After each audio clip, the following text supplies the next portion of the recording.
talking about 5.3 proving triangles congruent. Up until this point, we've had two ways: side, side, side, and side angle, side. Those are the only two ways that we have used to prove triangles congruent. If our triangles did not meet one of those situations, then we did not have enough information. Okay? Today we're going to add to that list. We're going to add angle, side, angle. Okay, which is the first one here, angle, side, angle. So the side is now between two angles instead of the angle being between two sides. We're also going to add angle, angle, side. So there are still two angles, but the side is not going to be between them. Okay, so here we go. Let's mark angle, side, angle. I'm just going to do this acute angle, the longest side, and the other acute angle for angle, side, angle. So that has to match in the other triangle, so I'm going to do angle, side, angle. So again, the side is between the two angles.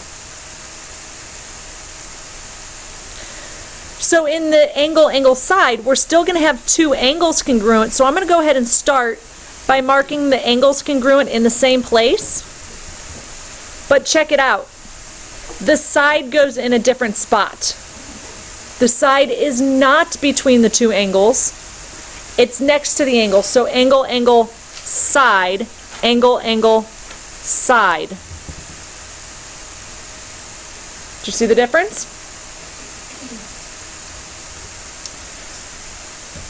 So in the follow-up, it's going to ask you to list the sides that are included, or, let me enlarge this a little bit. Another word for included is between. What side is between the two angles?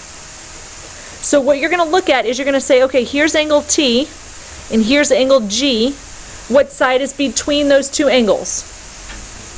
Segment TG or side TG. But if you look over to the next one, it says draw any triangle ABC in the space below. So I'm just going to sketch a triangle. It does not matter what kind of triangle it is. I'm going to label it A, B, C.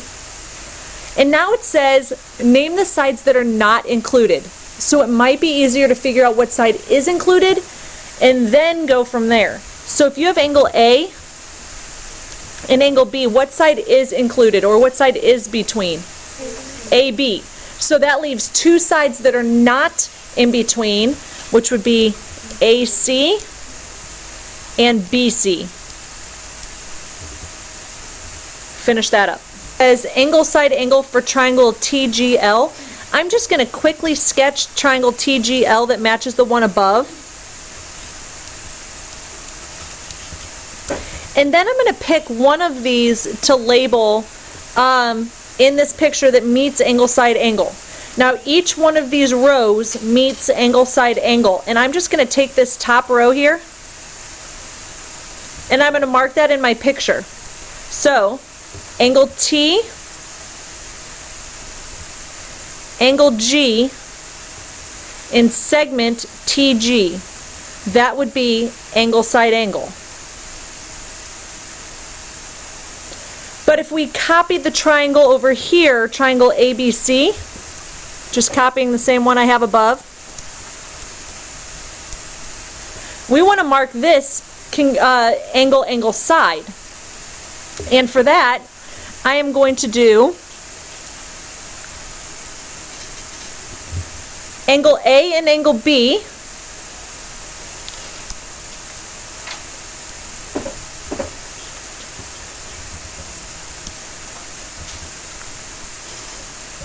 So we've got angle, angle, and then the side, AC. So I've got two angles and the side that is not between them. That's one option. But we have another option for this one, so hang on just one second. Let me sketch one more option. We actually have lots of options for this, but this is ABC. We could also do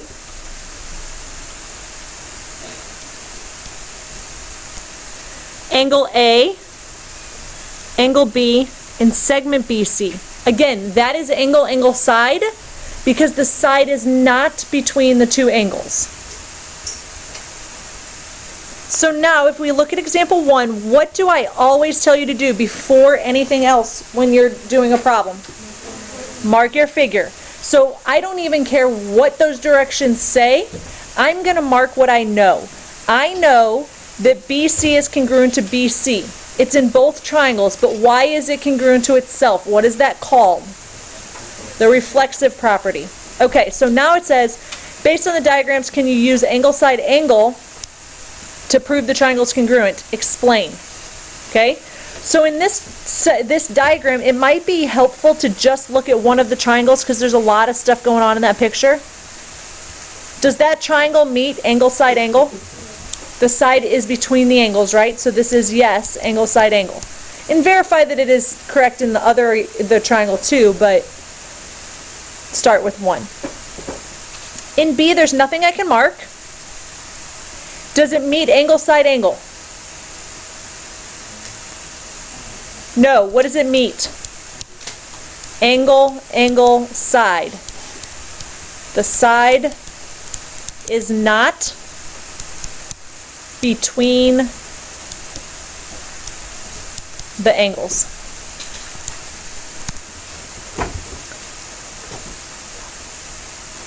Okay. So in example number 2, it says what additional congruence is needed to show? Well, before I do that, I want to mark the figure. I know that no matter what, vertical angles are congruent. So we can mark those.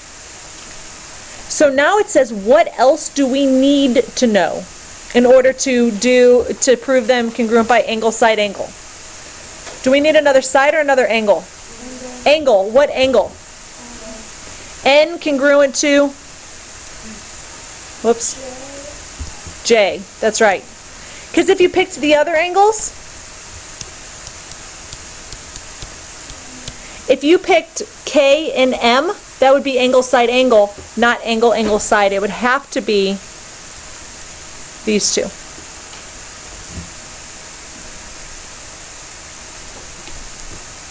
All right. Example 3.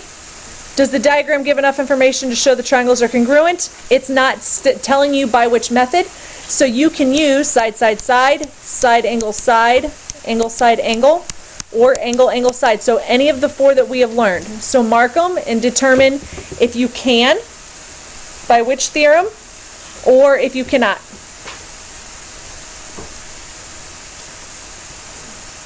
So for the first one, you would mark vertical angles. And again, it helps if you just look at one triangle at a time. We have 2 angles and a side, so that means that we're either going to use angle side angle or angle side. So your question to yourself should be, is the side between the angles or not? Yeah. Is it? The side is not between the angles, right? This would be between the angles. So the side is not between the angles, so that means that it is angle side.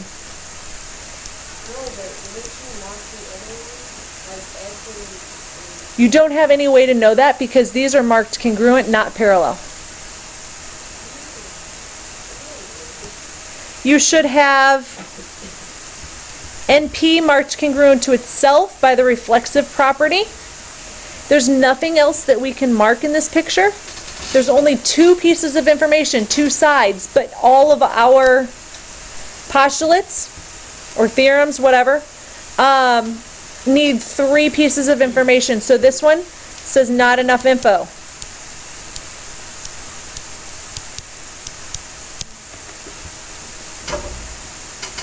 In C, the easiest thing to mark first is the reflexive property. So WZ is going to be congruent to itself by the reflexive property.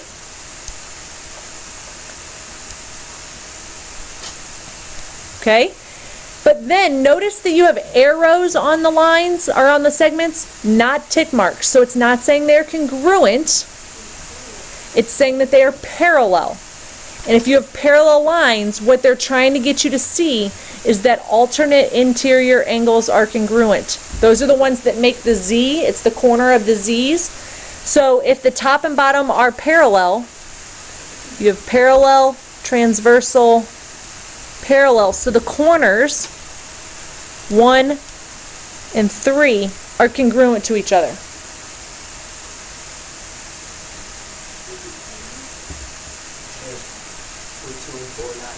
Well, R2 and 4, well, we've got parallel, transversal, parallel. It creates a Z also.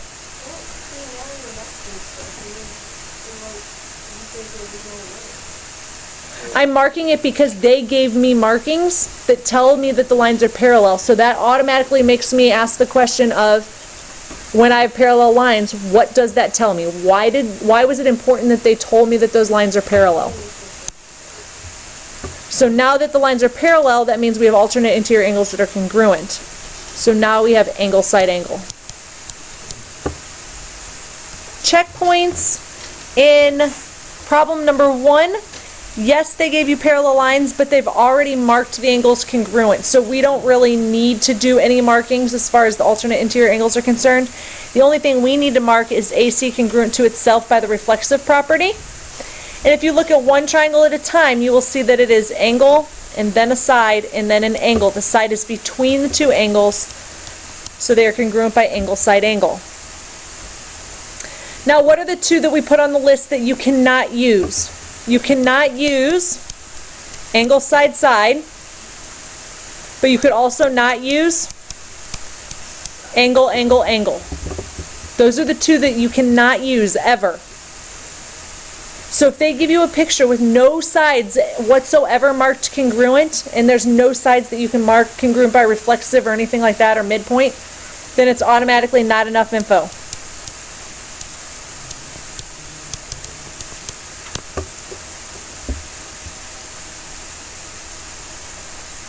And then finally, number 3, you should mark vertical angles congruent, because you know that vertical angles are always congruent no matter what. And if you look at the diagram, there are 2 angles and a side. So your option is angle, side, angle, or angle, angle, side. The question you should ask is the side between the angles? And if your answer is no, then it should be angle, angle, side.